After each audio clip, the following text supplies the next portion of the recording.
Salve, povo do pensamento! Sejam bem-vindos! Esta é a sétima aula do nosso seminário e nela vamos trabalhar com Donna Haraway.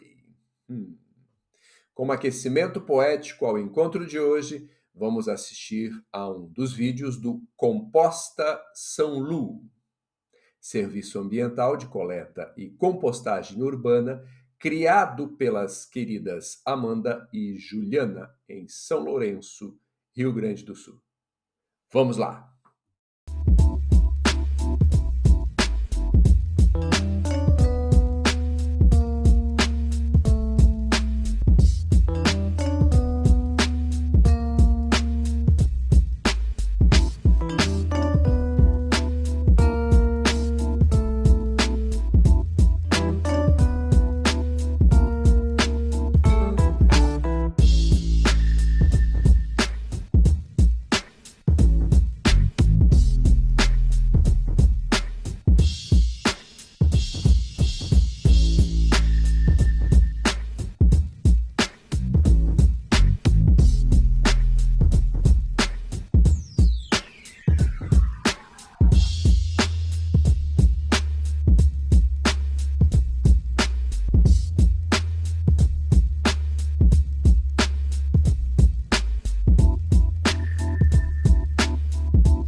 O composto é pensado, por Donna Haraway, em vários momentos de ficar com o problema, fazer parênteses em quituluceno.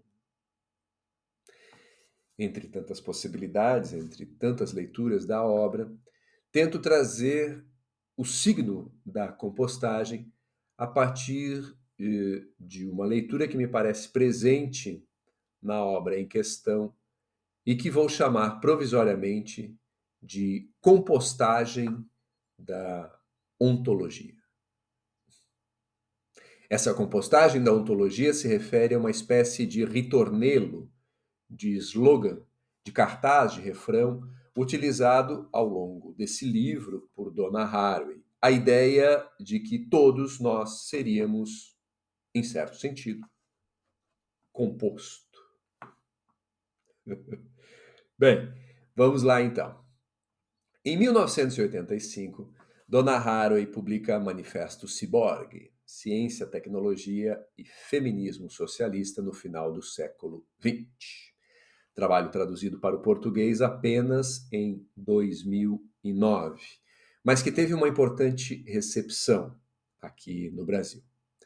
O Manifesto Ciborgue problematiza no pensamento marxista hegeliano, bem como no pensamento humanista, uma ontologia agenciada às narrativas de origem. Narrativas que, segundo Donna Haraway, criam condições de possibilidade para submeter as mulheres a uma diferença identitária, formação de gênero que impõe a esses corpos um drama de dominação crescente.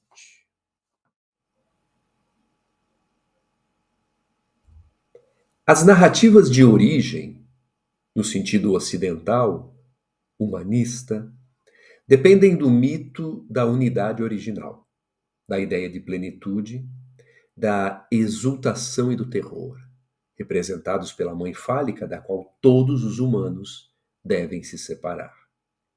Uma tarefa atribuída ao desenvolvimento individual e à história.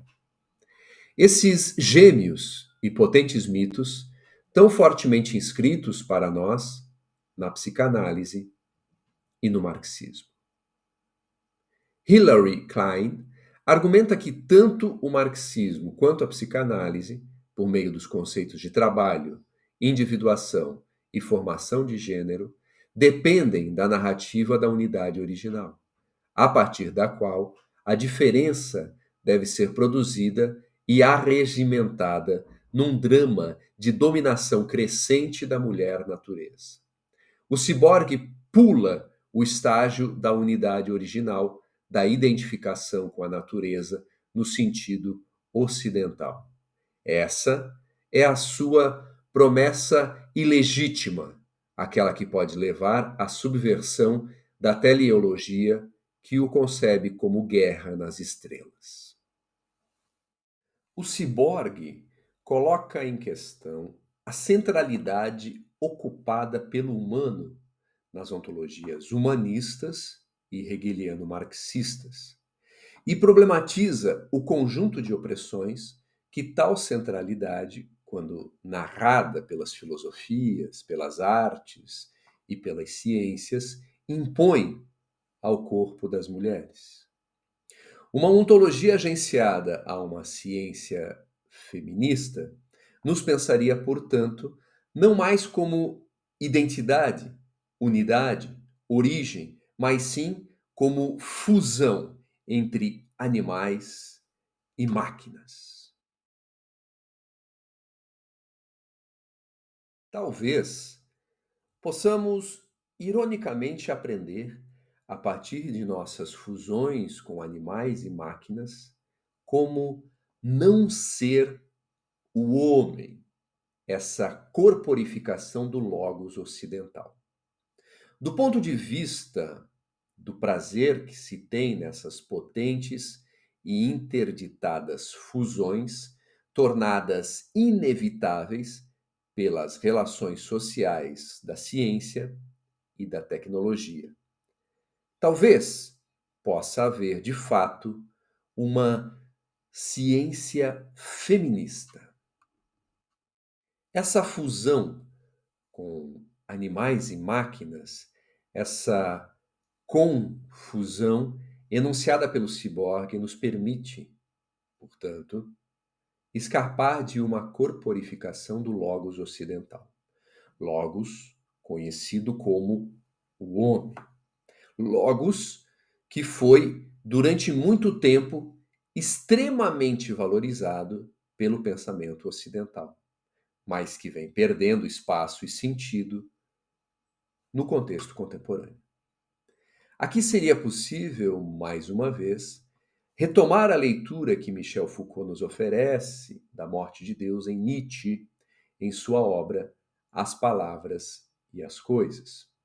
Conforme vimos em nossas aulas anteriores, a morte de Deus para Foucault tende a matar também o homem, já que ambos, Deus e homem, estariam agenciados no mesmo princípio transcendente de uma determinada episteme.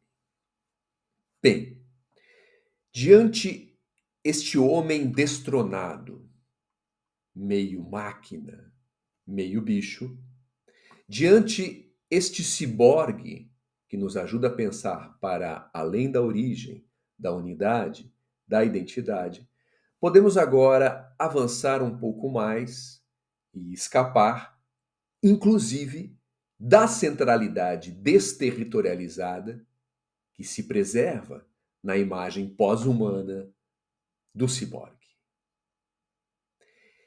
Entre 1985, o ano de publicação do Manifesto Ciborgue, e 2016, ano de publicação de Ficar com o Problema, 31 anos se passaram.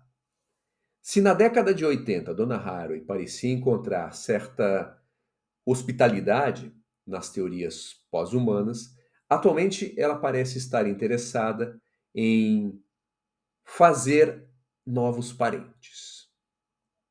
Na página 61 de Ficar com o Problema, Fazer Parentes no Tuluceno, Donna Haraway nos diz o seguinte: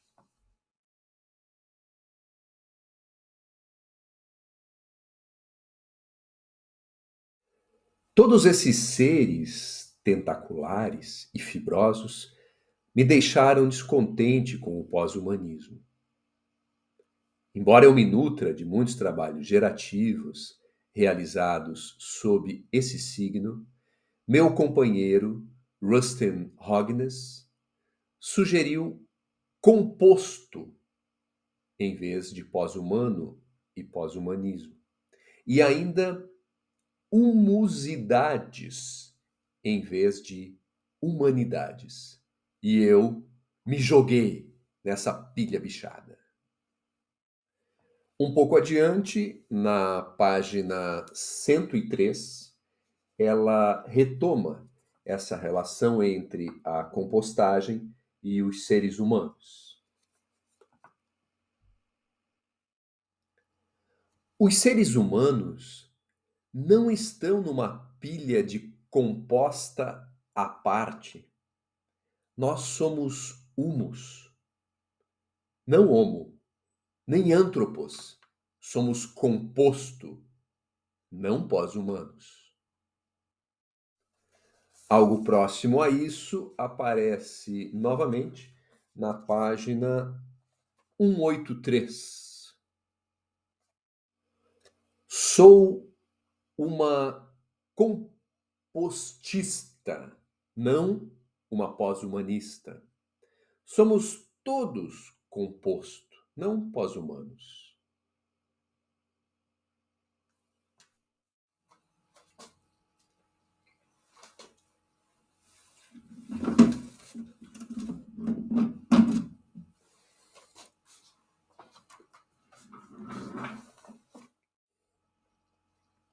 A sugestão de difícil tradução de Rustin Hognes brinca com as noções no original em inglês de pós-humanismo e compostagem humana. Not post-human, but compost. Na composteira ontológica de Donna Haraway, decompõe-se a unidade, a origem, o primado do sujeito transcendental. Decompõem-se as noções identitárias da psicologia moderna. Self, eu, consciência, inconsciente, personalidade, mente, indivíduo, etc. Decompõe-se o homem, sua centralidade no pensamento ocidental, a humanidade inteira e mesmo o pós-humanismo. Essa matéria em decomposição, repleta de fungos e bactérias, produz um rico adubo. E o mais bonito, a composteira ontológica de Donna Haraway é uma composteira comunitária. Todos estamos convidados a fazer uso do chorume e da massa em decomposição que vem se produzindo em meio ao processo. Você está em busca de algum adubo? As frutas que estão germinando no pomar das suas fabulações especulativas ficariam mais doce com um pouco de NPK? A horta dos seus pensamentos ficaria mais verde com uma adubação orgânica? Então, fique à vontade. O material resultante da decomposição está aí, disponível para você se compor. Ficar com o problema, fazer parentes no Cthulhuceno, nos convida a uma composição. E nesse sentido, parece haver uma diferença significativa entre este livro de Donna Haraway e certas tendências do pensamento contemporâneo que acabam nos abandonando diante um cinismo, que acabam nos abandonando diante a indiferença e ou diante um desespero apocalíptico, onde estamos todos, ou estaríamos todos, condenados, onde não há mais nada que se possa fazer.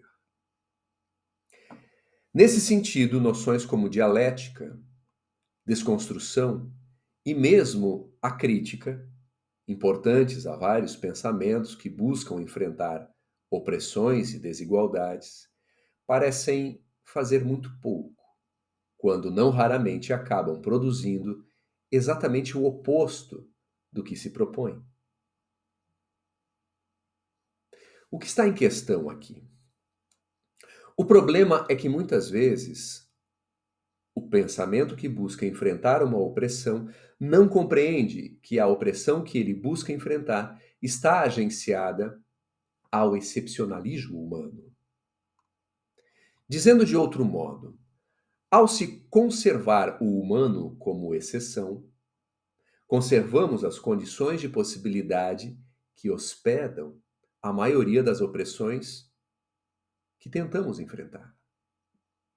Visto que é exatamente a mesma ficção que narra uma superioridade ou excepcionalidade humana diante animais e plantas, que vai narrar uma superioridade e excepcionalidade do homem diante a mulher, do branco diante o negro, do adulto diante a criança, do europeu diante o latino, do civilizado diante o selvagem, do hétero diante o trans, etc, etc, etc. Quando criticamos, dialetizamos e mesmo desconstruímos tais ficções, continuamos, de certo modo, ficcionando com elas. Por que isso é importante? Porque, em boa medida, é o excepcionalismo humano que mantém em funcionamento muitas das opressões que as éticas humanistas e marxistas hegelianas buscam combater. Contudo, ao tentar combatê-las, acabam, não raramente, aprisionadas pela centralidade humana que, como vimos, serve como fundamento às opressões que tais pensamentos buscam combater. É um círculo infernal e infinito. Como quebrar? Como escapar? Como criar linhas de fuga diante esse circuito? Imaginando, fabulando, ficcionando uma nova ética. Uma ética onde passamos a ocupar uma posição diferente na narrativa que fazemos sobre os outros e sobre nós mesmos. Nessa nova narrativa, fabulação especulativa a respeito da nossa espécie, nós abandonamos o trono humano, demasiadamente humano, do Deus morto e passamos a compor, tal qual uma casca de banana numa composteira, com outros que ali habitam. Esse convite à composição é, portanto, um convite para devir com, para compor com, ou como nos incita o subtítulo da obra, um convite para fazer parentes no Cthulhuceno. Não mais ou apenas parentes humanos, mas parentes árvores, abelhas e orquídeas, parentes aranhas, polvos e cogumelos, parentes golfinhos, corais e lagostas, parentes rios, montanhas e estrelas, parentes minhoca, borra de café e casca de banana, parentes com os quais nos compostamos, compomos em devir com, parentes com os quais nos humusnizamos. A meu ver, o alargamento e a recomposição de parentescos são possíveis pelo fato de que todos os seres da Terra são parentes, no sentido mais profundo do termo. Já é passada a hora de oferecer um cuidado melhor com tipos como agenciamentos, e não uma espécie por vez. Parente é um tipo de palavra que reúne e congrega. Todos os bichos compartilham uma carne comum, lateral, semiótica e genealogicamente. Os antepassados se revelam estranhos muito interessantes. Nossos parentes não são familiares, estão fora daquilo que consideramos ser a família ou gens. Eles são inquietantes, assombrosos, ativos. Hoje vamos ficar por aqui, pessoal. Desejo a vocês uma ótima semana. Nos vemos na próxima segunda-feira. Até lá. Tchau!